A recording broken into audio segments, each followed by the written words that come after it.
তো বন্ধুরা দুপুরে যদি 1 প্লেট ভাত হয় তাও আবার পাট শাক দিয়ে তাহলে তো নিমেষে ভাত শেষ হয়ে যায়। আর জানো বন্ধুরা পাট শাক না আমার কাছে খেতে অনেক ভালো লাগে, তোমাদের কাছে কেমন লাগে অবশ্যই কমেন্টস করে জানাবে। পাট শাকগুলো এনেছিল বাড়ি থেকে, তার জন্য দেখেন কত তাজা রয়েছে, একদম ফরমালিন মুক্ত। এখানে আমি আবার আপনাদের কাছে পাট শাকগুলো দেখাচ্ছি, দেখেন অনেকটাই ভালো আছে আবার অনেকটাই খারাপ আছে। আমি নানিপুর দেখে দেখে শিখছি, যেগুলো পোকা আছে সেগুলোকে ফালিয়েও দিয়েছি। বন্ধুরা পাট শাকের সাথে কিন্তু আমরা চিংড়ি মাছও একসাথে ভাজি করবো, খেতে কিন্তু দারুণ হয়। তো বন্ধুরা চলো শুরু থেকে শুরু করা যাক। এভরিওয়ান আসসালামু আলাইকুম, welcome to my new blog. আপনারা সবাই কেমন আছেন? আলহামদুলিল্লাহ আমি অনেক ভালো আছি আপনাদের দোয়ায়। তো শুরু থেকে বুঝতে পেরেছেন যে আজকে আমি কি রান্না করব।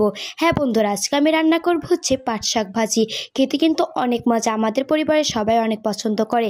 তার ভিতরে একটু কাপড় চোপড়গুলো বাইরে রোদ দিয়েও আসলাম। এখন যে পরিমাণ বাতাস আছে তার থেকে তো এই কাপড়গুলো বাইরে মেলাই যায় না। দেখেন বাতাসে একটু ঝাড়া দিতেও পারি না কাপড়গুলো। তো আমি তো হালসারা মেনয় দেখেন ক্লিপ নিয়ে আসছে, এই ক্লিপগুলো এখন আমার ছোট বোনের যে প্যান্টগুলো আছে সেগুলোকে মেরে দেব। বন্ধুরা জানেন যে বৃষ্টি হওয়ার আগে যে সুন্দর বাতাসটা আসে না, আমার কাছে অনেক বেশি ভালো লাগে।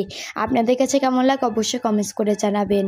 বন্ধুরা চলে যায় এখন পাট শাক ভাজিতে। দেখেন অলরেডি কিন্তু পাট শাকগুলো কাটাও হয়ে গিয়েছে, আমি যে পর্যন্ত কাপড় চোপড়গুলো মেলেছি। এখন হচ্ছে চিংড়ি মাছ কাটার পালা। জানেন বন্ধুরা আগে না আমি চিংড়ি মাছও কাটতে পারতাম না, তারপর আস্তে আস্তে সবকিছু শিখেছি। মানুষ তো আস্তে আস্তে সবকিছু শেখে, আর যারা পিছনে সমালোচনা করে তারা সমালোচনা করেই যায়, ঠিক পাড়া কুচুটি কাকিমার মতো। এখানে আবার আমি আর আম্মু মিলে চিংড়ি মাছগুলো কাটতেছি, আপনারা তো দেখতেই পেলেন। সে মতো তো কাটা হয়ে গিয়েছে, আম্মু যখন আছে কাটতে আর বেশি সময় লাগে বলেন। ও বন্ধুরা এখন চলে যায় পাট শাক ভাজিতে। চিংড়ি মাছগুলো কাটতে রাখছিলাম, এই চিংড়ি মাছের লগে কয়টা পেঁয়াজ এবং কয়টা মরিচও কাটতে রাখছিলাম।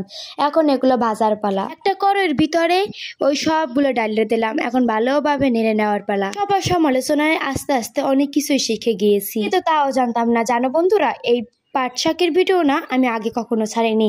এখন অনেক বন্ধুরাই বলতে পারে যে পাট শাক রান্না করছি এটাও ভিডিও করা দরকার। হ্যাঁ ভিডিও করা দরকার, কারণ আমি হচ্ছে ডেইলি ব্লগার, আর যারা ডেইলি ব্লগার থাকে তারা সবসময় ভিডিও করে থাকে। চলেন বন্ধুরা এটা বাদ দিই, আমরা পাট শাকে চলে যাই। হলুদ মরিচ পরিমাণ মতো লবণ দিয়ে তার ভিতরে দিয়ে দিলাম পাট শাক। আর বন্ধুরা এখন পালা হয়েছে পাট শাকে ঢেকে রাখার পালা, তার জন্য ঢেকে রাখলাম। যেই গেছি টিভি দেখতে আর আম্মু ডাক দিল যে তোর পাট শাক তো রান্না করা হয়ে গিয়েছে প্রায়। তাই একটু উঠিয়ে দেখলাম, এখন হচ্ছে নাড়া দেব। সবাই আমার পাট শাক ভাজি খেয়ে অনেক ভালো বলেছে, সবাই বলছে অনেক সুন্দর হয়েছে খাবারটা।